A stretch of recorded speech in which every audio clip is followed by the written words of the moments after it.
Hello, welcome to Good Grazing Makes Sense, brought to you by the Society for Range Management. I am Dave Voth, your host for today. The rapid growth stage is winding down here in Nevada in the Great Basin. Our plants are turning brown. Uh, Things have gone to seed head. And the question came in how to best graze during the growing season. We take a lot of care with how we graze during the growing season in Nevada, trying really hard to not take that second bite from a plant that's trying to regrow, which can be difficult, but it's a very short season to be worried about. So I have with us today John Locke from the great state of Texas to talk a little bit about grazing during the growing season. And in particular, when that growing season is so long, how do you best handle that? Is it easier? Is it harder? What are the challenges and what are the benefits? John, can you tell us a little bit about yourself?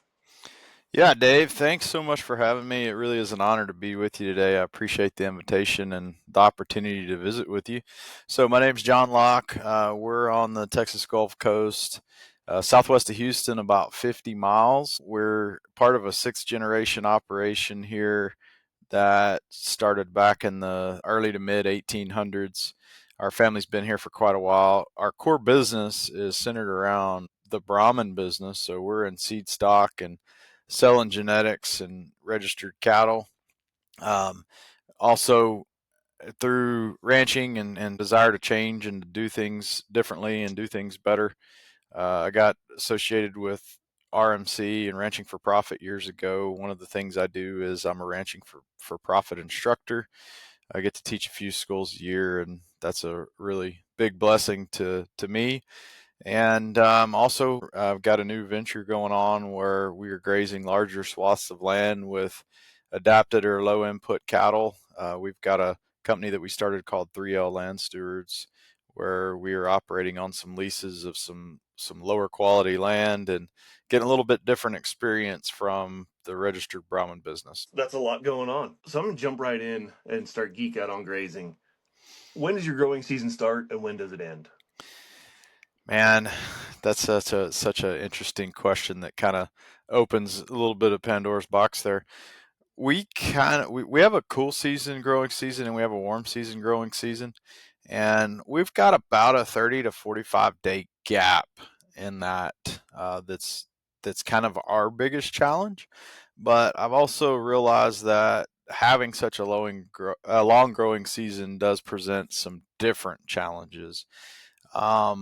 To try and more thoroughly answer your question, our cool season growing season kind of starts to kick off in late January to early February, and we have just an absolute uh, boom of cool season forages that are really going strong about the 15th of February, and then they start to sort of tucker out mid to late April, and then we swap that for a warm season growing season, and there's really no gap there. The gap that we have is kind of first frost, a bit after first frost to that cool season growing season initiation. So we have that gap in the winter, basically 11 months of growing that we can witness here. One thing that struck me right away, those warm and cool season grasses, I assume that they're intermixed in the same place so that your cattle are going on one right to the next without having to move them. Yeah, that's correct. And that's kind of a good segue. So we don't have pastures that are cool season and pastures that are warm season. We trade warm Yeah. season for cool season in the exact same area. So that's one of the first challenges is how to manage that transition. But how do you guys get around that? Especially during that transition, I would think that'd be really hard to not hit those warm season grasses in a negative way.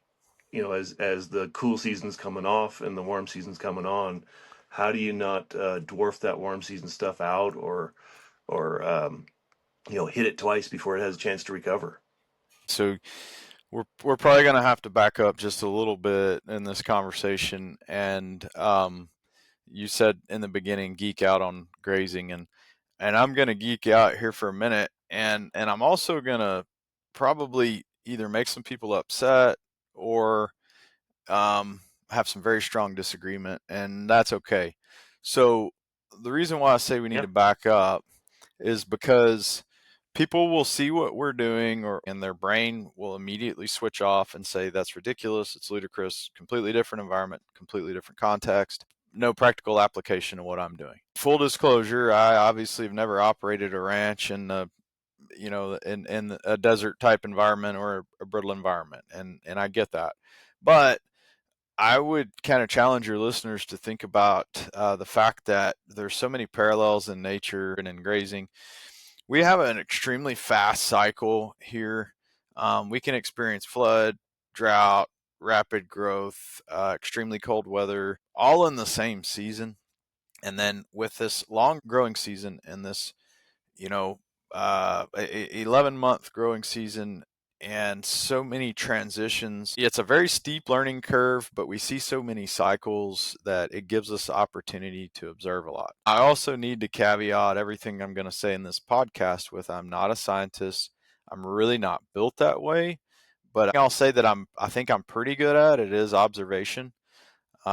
We've only been grazing since 2010, and we've seen a tremendous amount of extremes, not only from what we've seen in the environment, but also in grazing styles. Like when we were kind of trying to find our way and figure out what this great silver bullet is that was going to solve all our problems. We've from almost a total grazing scenario to somewhere in the middle, and then on the other extreme, ultra high density, more selective grazing. And so I'm bringing all of that up because I'm gonna kind of challenge your listeners to maybe listen to some of this and absolutely turn it off and say that guy's a nutcase or he doesn't know what he's talking about, which is fine. But maybe there's a nugget in here that could kind of challenge you to look at what you're doing a little bit differently. So, with all of that being said, um, I think one of the most fascinating lessons I've learned in observation, but it was initially the seed was planted by Ian Mitchell Ennis, is the thought of this, like in the springtime, hurting your warm seasons as you're grazing out the rest of your cool seasons, and really challenging that paradigm. And so, what we used to do is we would be grazing some really awesome cool season forage, and it would just be starting to run away, right? And as your warm seasons come in and you start to see these really nice little warm season plants, you would be like terrified that you're gonna hurt them. So what we had done historically was kind of like you're saying, oh man, our warm seasons are coming in. We need 2 weeks or 3 weeks for them to really start to kick before we can graze them. So we'd find the sacrifice area somewhere, terrible pasture or maybe our best pasture back then, and we'd go unroll hay for 2 weeks and just try to set the cows down and let everything catch up and then get moving again. And the other thing that we were Mm-hmm. doing, which this contextually is going to be different from a lot of your listeners. Most of our cool seasons are volunteer annuals. And the other thing we were doing was we were paying an extreme amount of attention to our recovery on those cool season plants. And what we did there was we got ourselves in a real bind and we had a wreck one spring because we were slowing those cows down, trying to give the paddocks in front of us enough recovery. And we got into a real protein issue, and we had to calving Mm-hmm. mess. Our breed up following that was a mess, and we saw really crazy behavior in the cattle, like real discontent, but it wasn't a agitated discontent. It was almost a stoic discontent, and all the signs were there, but I was too ignorant to pick up on them. And I had people coming out, kind of trying to help me figure this deal out. And one guy was here, and he said, "Why are you so worried about recovery? These are annuals."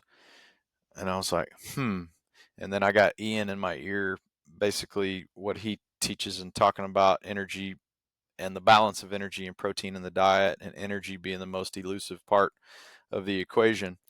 And so when we started to learn that if we picked those cows up and just got them moving and let them graze through, it was doing two things. One, they were balancing their diet. Performance is our biggest issue down here, just for a lot of reasons, natural reasons. The high moisture, nighttime temperature, uh, never getting low enough to allow for better metabolism and rest and all of that kind of stuff. and just the amount of moisture in the plants and having weaker plants. So we can get on a higher plane of nutrition and a better balance of energy and protein and everything else. But those young plants, when they come in the spring on the warm seasons, they're so high in nitrates when they're young. Nature's protecting them from being grazed, because if we didn't have fences and we didn't have stockmanship and things to control that mob of animals, and they were just controlling themselves, you have to think that there's something there. Those plants persisted for hundreds of years or potentially thousands of years. So there's something there that they didn't get grazed out or crushed when the animals had their free will to graze anywhere. So as they're young and tender, they don't prefer to graze them. Now, if you slow them down and the cows, get hungry, or you have their diet imbalanced or something's going on, I think they probably will graze them. But when we started to speed up, we can transition with these beautiful little young plants in that paddock, and some potentially even rank cool season plants in that paddock, and those plants will go untouched. And then when we come back around, they're perfect for grazing. That's fascinating. I love it when nature just has a plan, and we're astute enough to recognize it. Out here in the arid West, we're really concerned about riparian areas, and that's where our grazing during the growing season is has a lot of consequences. Do you guys have riparian areas out there like we do, or is it you have a difference between riparian and upland, or do you have to kind of treat the whole pasture the same? So you definitely don't treat the whole pasture the same. We have a diversity of soil types across our place, and the main place we graze on is like alluvial kind of river bottom country, really highly productive, highly fertile Okay. soil. But we've got the river there, and then we have what would probably be the old river. It's a depression that runs through the place, and there's quite a bit of difference. So we're constantly monitoring and adjusting our grazing, because we see different levels of recovery across these different soil types. The riparian area is a bit of a challenge for us, maybe in a little bit different way than you would see in the arid west. And that's because brush encroachment is probably one of our biggest challenges. If the animal's foot doesn't touch the ground there and you don't have biological activity, it seems like brush will just pop in. If you rest paddocks for a year or longer, you'll just see brush come in everywhere. And so we definitely try to utilize those riparian areas, but just in a bit more responsible way than just letting cattle have access to them all the time. It is like a different world over there. I need to spend some time out there and see how this goes, and maybe I might feel better about my home state here.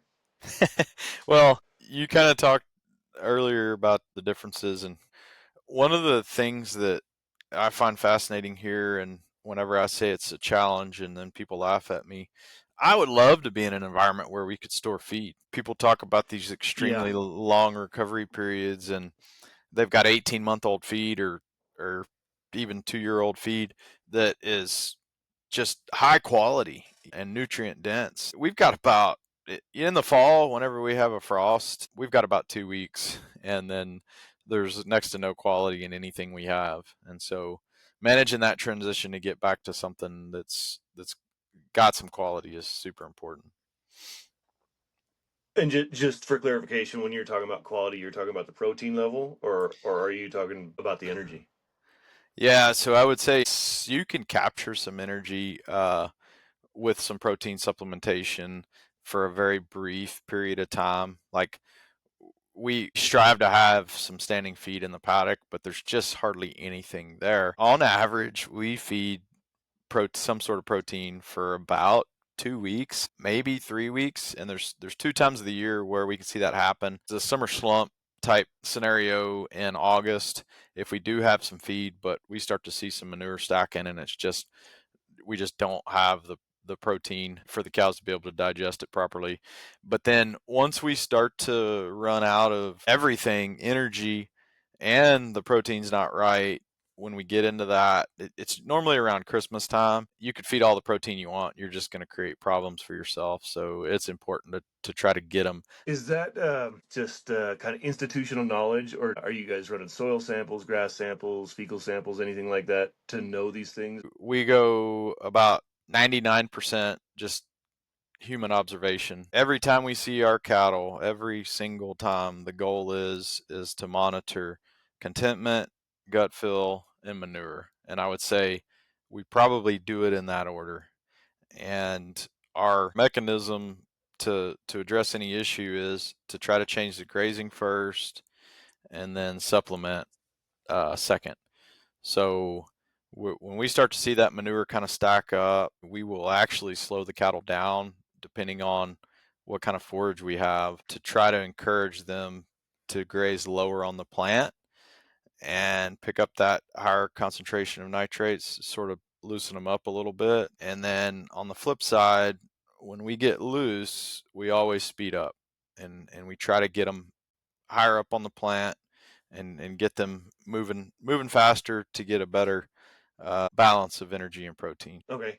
As usual, when a when a guest like you says something, every sentence leads me to five more questions. So I'm going to try and limit this to what I think the most interesting for our listeners would be contentment, gut fill, and manure. Can you walk us through what you're looking for, what you're observing, and what those signs mean on contentment, gut fill, and manure? Yeah, that's a great question. So contentment, I want to say there's levels of contentment, and I want to say that measuring it as a human is probably way more difficult than we think. There was times where our herd was probably not operating optimally, and I would have said, look at them, they're perfectly happy, and there was probably some signs there that I wasn't picking up on. I had a young man that worked for me for a couple of years named Ty Prater. He was just a real stockmanship nut, and he kind of helped open my eyes to some deeper level stockmanship issues. But there's little things like, how are the cows grazing? Are they more synchronized in their grazing and mostly facing the same direction, or do we have these scattered clusters of cows here, there, and yonder that are facing different directions and grazing in different patterns? Um, and a lot of that can be reset with stockmanship. And so to me, that's a pretty deep level of measuring contentment. That's like, that's not your base level 101 type stuff. The 101 type stuff is just cattle bawling, cattle uneasy, cattle agitated. And then it kind of goes from there to where if they're a bit more content, maybe they're just simply swishing their tails, or they're just not calm and you know grazing happily. So on the contentment side, it's almost just a wisdom thing where you've been around them enough to where you can show up and say, yeah, something's not quite right. I don't want to go down another rabbit Mm-hmm. trail, but when I hear people say my cows tell me when they're ready to move, that's kind of a red flag to me. And I'm like, oh, I don't like to hear that, because if my cows are telling me they're ready to move, it's probably too late. We move from there. We're looking at gut fill. In front of their hip bone on their left side, that's where you see the fill of the room. And so it's understandable for them to be a little empty first thing in the morning if you see them. But when you're later in the day and those cows, especially at a time of year where they really need to be performing well, but I would say in our environment, that's almost every day, you can kind of gauge that fuel tank there. And so what we're always looking at in all of these things in contentment, gut fill, and manure is we're judging 80% of the herd. If there's 10 to 20% of them that aren't meeting our standard, that's fine. Those are just outliers, or maybe not your best performing cows. And then when we look at that gut fill, we can kind of gauge it. What percentage full are they? Are they 100% full? Are they 80% full? And 80% of the herd, 80% full is kind of a good metric for us. But it's pretty subjective. You just kind of have to look at them and continuously make that observation. And you have to see them when they're extremely full, and you have to see them when they're extremely empty. I always Mm-hmm. hear people bring up body condition score. And in my experience, and this Mhm. could just be in our environment, when you see a body condition score issue, it's too late. If you observe gut feel on a daily basis, you can see a body condition score issue manifesting itself and actually do something about it proactively. And then Yeah. manure, Well, let's talk about poop. yeah, we got to talk about poop. Absolutely. Manure, it's supposed to look like that kind of pumpkin pie consistency. If it's a couple of inches off the ground and if it has a nice little swirl right in the middle, that's absolutely perfect. We don't see perfect a lot. We'll poke around in pats every once in a while and try to judge the fiber length a little bit. But if it's the right consistency, that's the main thing we're looking for. If it hits the ground and splatters and it's a half inch deep, that's no good. You're getting too much protein or you're getting too much of something that's acting like protein in the diet. People want to kind of geek out and really dig into this and have this deep discussion. I don't really think it matters. It's that the balance of energy and protein's not right. You say, well, are they not getting enough energy or are they getting too much protein? I'm not sure it really matters. I just think that it's the balance that's off. So they need to get a better balance, a higher percentage of energy in their diet and less protein. Always fun to talk about poop. I thought that was a pretty good description of what's going on. Look to Good Grazing Makes Sense video we did on manure. We go into some pretty good detail on scoring those things. Uh, I'm gonna end it right there. We're hitting our 30-minute mark. Thank you, John, for coming. Really appreciate your time and look forward to talking to you soon. Thanks.